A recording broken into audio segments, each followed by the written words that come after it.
Hello, hello. Welcome to Faith Filled Moments. I am Teresa Marie, your host. I'm gonna walk by faith. Gonna live by faith. Welcome to Faith Filled Moments, sharing faith to build your faith. Gonna put my trust in you.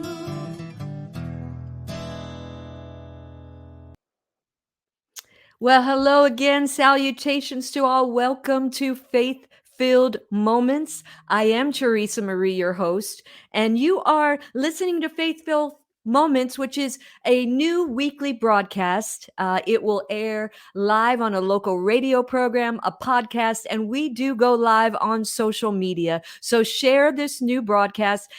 Showing up weekly on your timeline, showing up weekly on the air, and anytime on a podcast, I will give you that information later on. You know, we've all had a journey that we walk through, and Faith Filled Moments is strictly interviewing a new guest each week who will share a defining moment in their life when they know without a shadow of a doubt it was nothing but their faith in God that brought them through it all. I want you all to be encouraged as you hear these real accounts of men and women who share personal moments in their life and who experience God's wondrous works at a crucial moment that they know it was their faith that brought them through to the other side. You know, as we begin today's program, I want to encourage you. I want you to be uplifted. And as school is back in session and we're praying for safety for our children, for our teachers, for the workers, we want to understand that we want our children not to become numb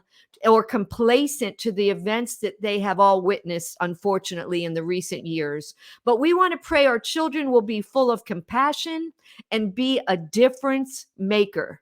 Okay, so with that viewpoint, we want to be praying that we not buy into the world's views and the lackadaisicalness and just accepting that this is the way it is. But we understand that God loves, He really does. And 1 John 4:7-8 tells us that God tells us to love one another, for God is love. And he that loveth not knoweth not God, for God is love. We are to love our neighbor as ourselves. God is no respecter of persons. We're created all in his image. So I want to encourage you as we're beginning this new school year, don't think your prayers don't avail much, moms and dads.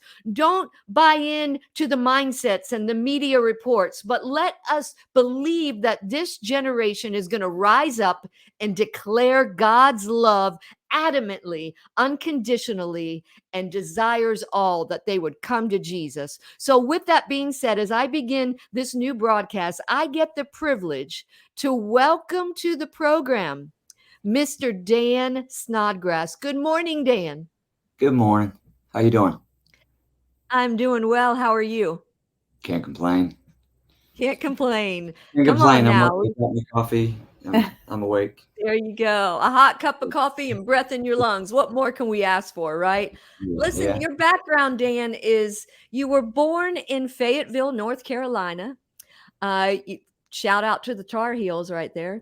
You currently live in Richwood, Ohio area. You're a father of 5, a husband, a grandpa, a brother, a son, a professional musician, and part of the duo Honey Compass. You are a music instructor at Delaware Music Academy. Dan, your life has been a journey, a gifted musician. You've played in so many venues throughout the U.S. You've experienced mountaintops and valleys in life, but you came to a place that changed your path. Begin your story that leads to your defining moment. Well, I had started. I started playing solo acoustic shows back in around 2004, 2005. And it didn't take long to start playing with bands and other people, and it didn't take long from there to start kind of sliding downhill into a not so healthy lifestyle.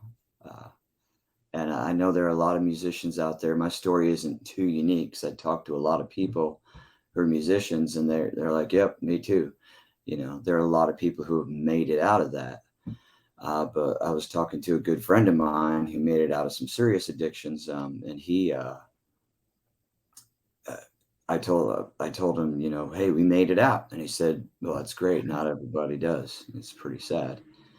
That is sad. Um, it's really hard to step out of that sort of thing.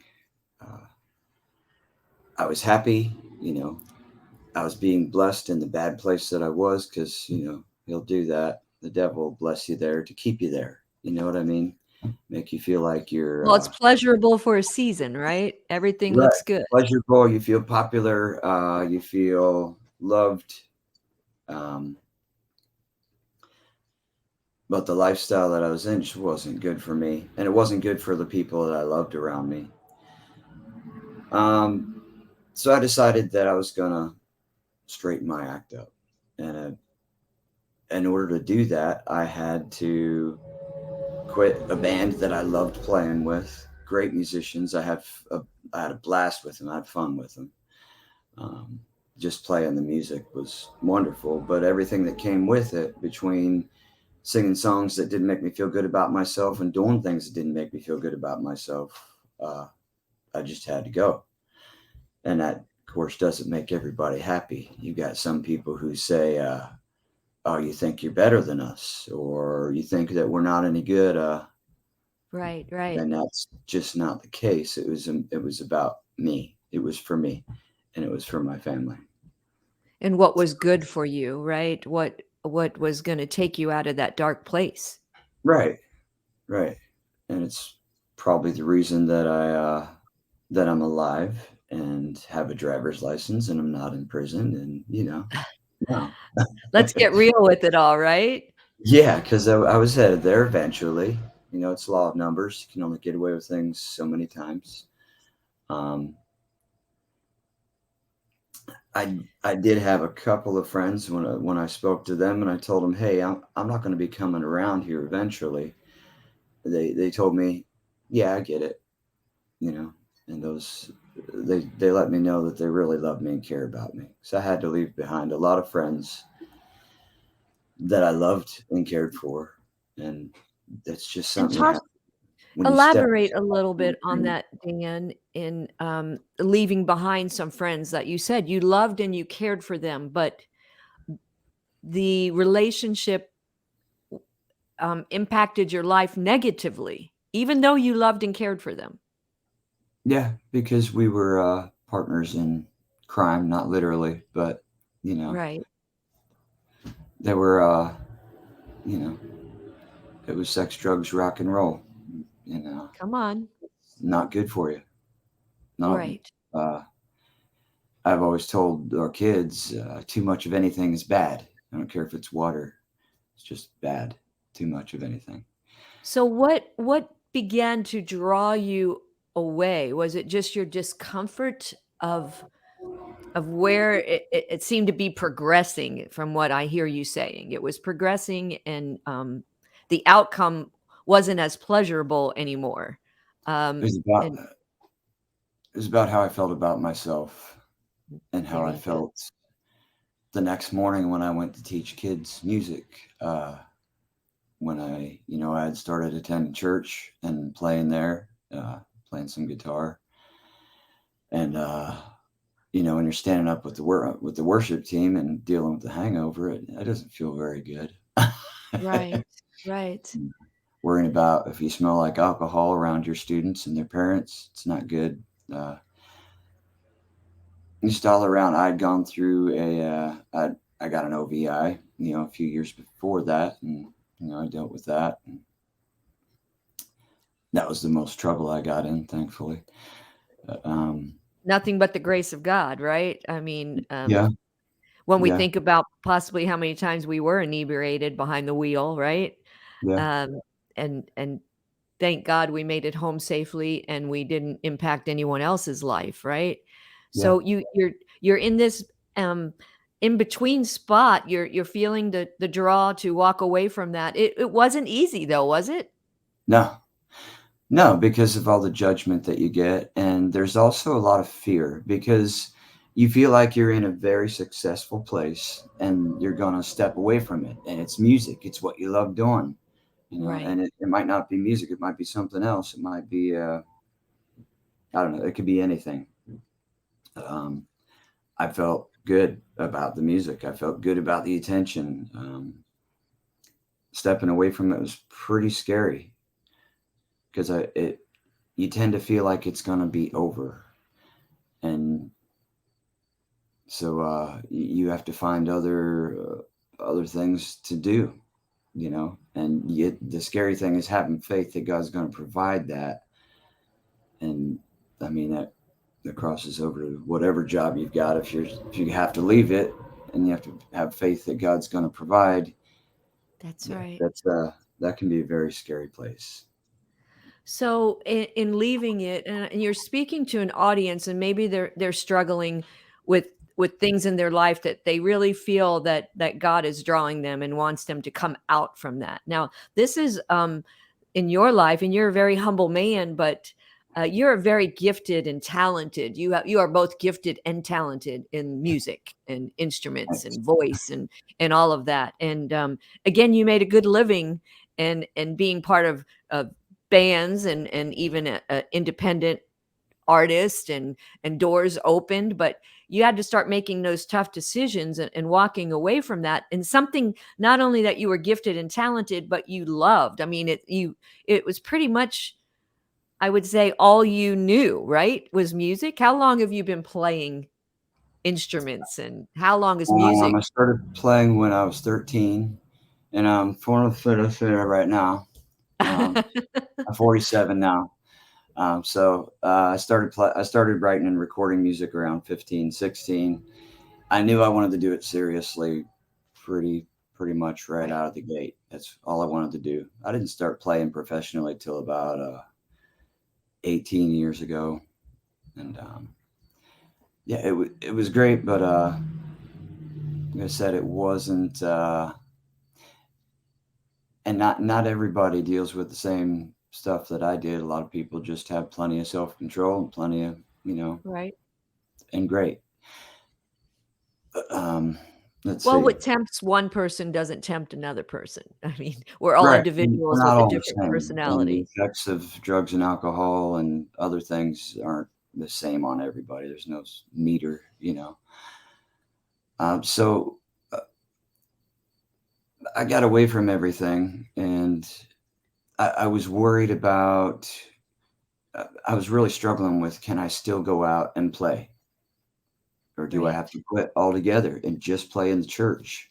And that's another fear that a lot of musicians have, is that they have to leave completely and just play in the church. And I think that's a pretty personal thing for each person. Some people, I think, maybe they should, if that's what they're led to do. I was on my way into church one Saturday night, and I prayed about it. I asked for a sign, and I went in, and during the worship service, I looked over at this poster of all the different names of Jesus on the wall. And I was reading through them, and one of them was Rose of Sharon. I realized, wow, that's the name of a song from a band that I really like. They're a metal band, and I started thinking about it and realized, wow, they're believers. That's why their music Hmm. doesn't have any filth in it at all, and Right. there are a lot of positive messages there when I started thinking about it. And come to find out, that same band, they do have a Christian side project that they do. Their singer was brought up in the church, and he's got a lot of positive messages in his music, and that was pretty neat.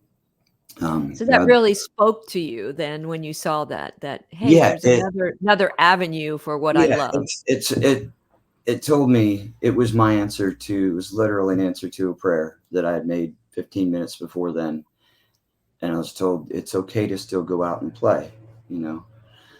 Um, Now, eventually, that band that I loved, I went back and played with them for a little while. Um, I did several shows, and then I had this dream that I was in a van, and there was this old man driving it, just driving it and smiling. And I was in the back. He was driving pretty crazy.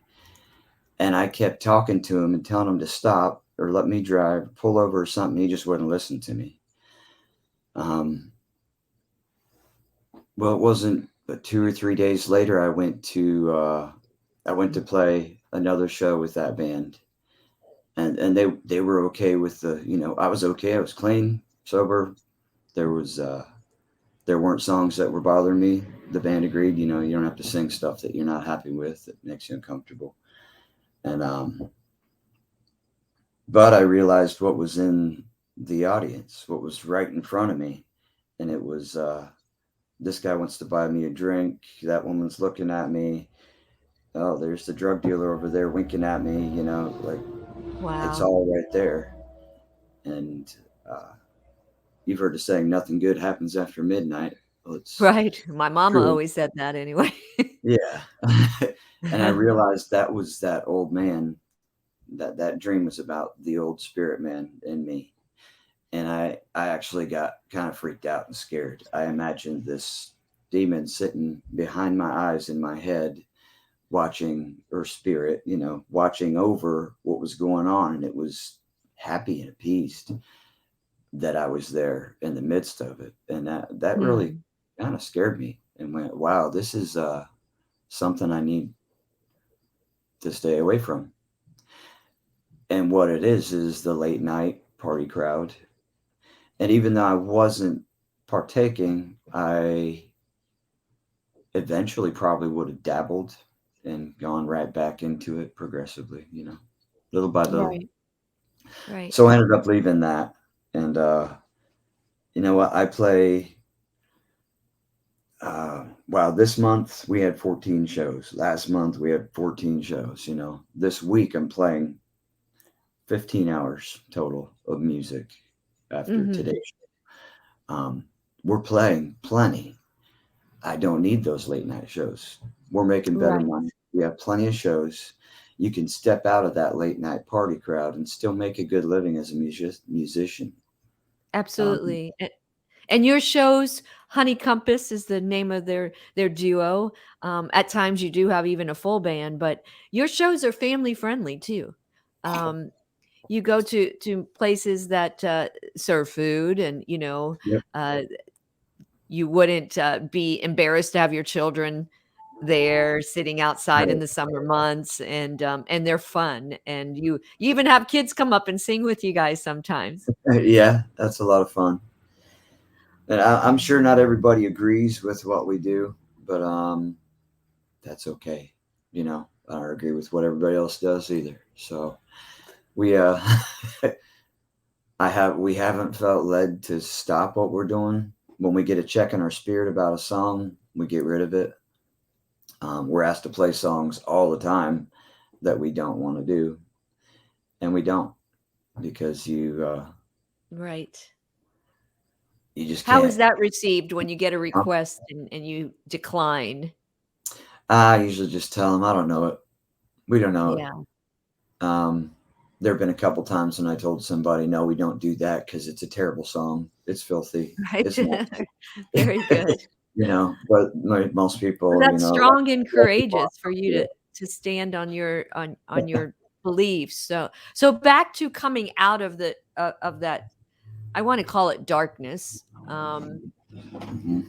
Because once you've experienced God and you accepted God into your life, um, you become the light. The light abides in you, you know? So here you are, you were still in some of those dark places, but in no way could you feel comfortable there.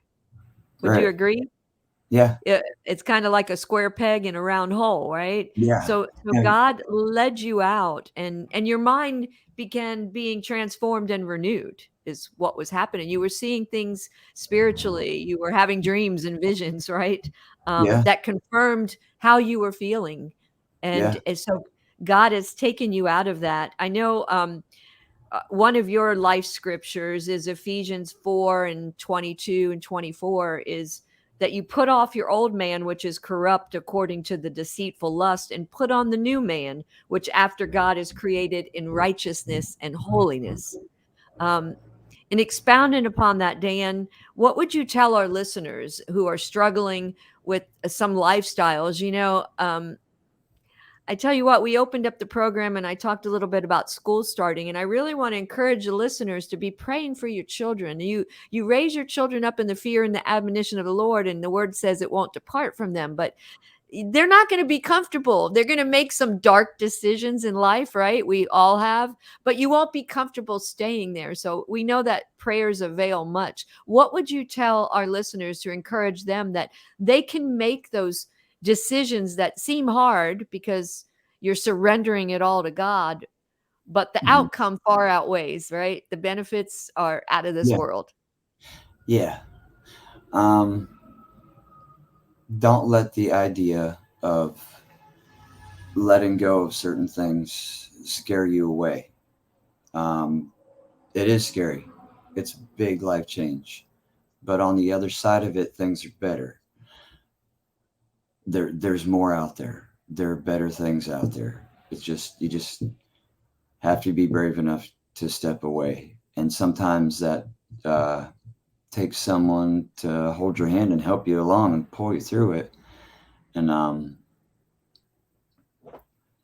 it doesn't mean that you flip everything upside down and you're perfect all of a sudden. There's no such thing. I'm very flawed. Uh, ask my wife. Uh, We all are flawed, but we're all growing, aren't we? yeah, yeah, we are. Right? One step at a time. Would you encourage the listeners one step at a time? Yeah, but you have to make a drastic change Come if you on. really Thank want you. things to change. You have to. I had to kind of draw a ring around. Here's what's bad for me, and I have to step away from it. And even Mhm. though I love these people and love doing these things, I gotta go. And it leaves a hole in you. And we probably, most of us humans already have a hole in us to fill, and uh, fill it That's with for good things. sure. I told people I need to be doing things that make me feel good about myself, because you throw your life up in the air. As the pieces come down, you have to put them in the right places. And a lot of people understood that. Some didn't, and just had to deal with whatever their opinions were and move along. But things And are move good now. along. Yeah, No looking back, right? Forgetting those things which are behind and pressing forward. Is that yeah, right? yeah. And stay out of them. Don't go back. Uh, Any even a regrets, little bit. Dan? Regrets? Yeah, of walking away.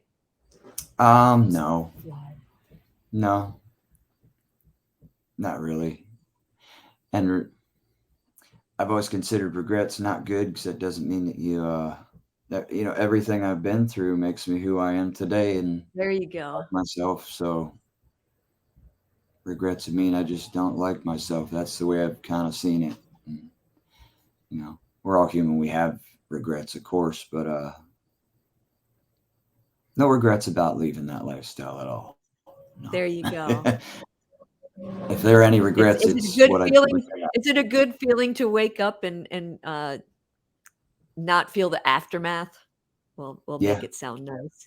Yeah. Yeah, there's a certain clarity of mind that you gain after you quit anything. And it's very liberating. You gotta you gotta experience it. If you're if you're waking up groggy every day and Right. going back into it at night, I was playing 5, 6 times a week, depending Wow. on the week, and it was with various people and doing open mics, and but every night was a party. And after leaving it, having a clear head is a great reward for leaving it. That's right. And surrendering all. Um, so final words, we have to wrap up this program. Speak to those struggling with addiction or any other vice that keeps them in an unhealthy lifestyle and unhealthy relationships. What would you say to them? Final words. um, be strong, be brave, and trust that God's going to provide what you need. And if you're not going to trust that God's going to provide what you need, just trust that it'll be there. Because whether you believe in him or not, he cares about you. He's not going to give up on you. He was always there for me. Looking back, I can see different times and places in my life when he was holding my hand. And I didn't even know it. That's right. He was there the whole time, wasn't he? Yeah. Yeah. The whole time. During the good, the bad, and the ugly.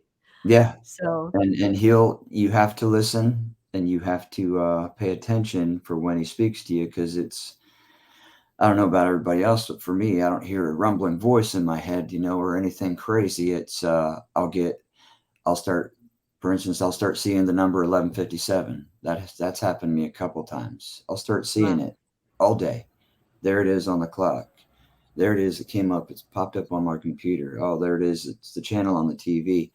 Well, to me, 1157 is the bulb that goes in a vehicle. It's the one with the 2 filaments. It's a brake light and turn signal. But to me, that's the turn signal bulb. God's telling me to make a turn, and whatever it is that I'm doing. I love it. It's happened a couple times. Right. We always use shapes and numbers. Well, God knows how to get our attention, right? Yeah. He knew what would get Dan Snodgrass's attention. Yep. But you gotta be open to it. That's right. It's important that you're open to it and open-minded. And he has your best interest at heart, doesn't he, Dan? Yep. He wants what's best for you. He's been for you the whole time. Well, thank you so very much for being my guest on Faith-Filled Moments. Thanks for having me. I absolutely. May your words encourage listeners that they too can walk away from toxic relationships, from addictions, and that getting through it with God, the best is yet to come. So thank you again so much. Thank you. I really appreciate it. And you have a blessed day. You too. We're going to go on and wrap up today's program. I thank Dan Snodgrass again for being my guest. Listen, if there's anybody out there that has a story they want to share, a defining moment, please don't hesitate to contact me at teresamarieministries@gmail.com. I'm going to wrap up the program, and I want you to be reminded to continue to praise him and speak of all his wondrous works, for he is with us always. And remember, God loves you, and there is nothing you can do about that. Faith-Filled Moments is an outreach of Teresa Marie Ministries. If you would like to be a guest or need further information, check us out on Facebook, Faith-Filled Moments, or Teresa Marie Ministries, P.O. Box 923, Marion, Ohio 43302.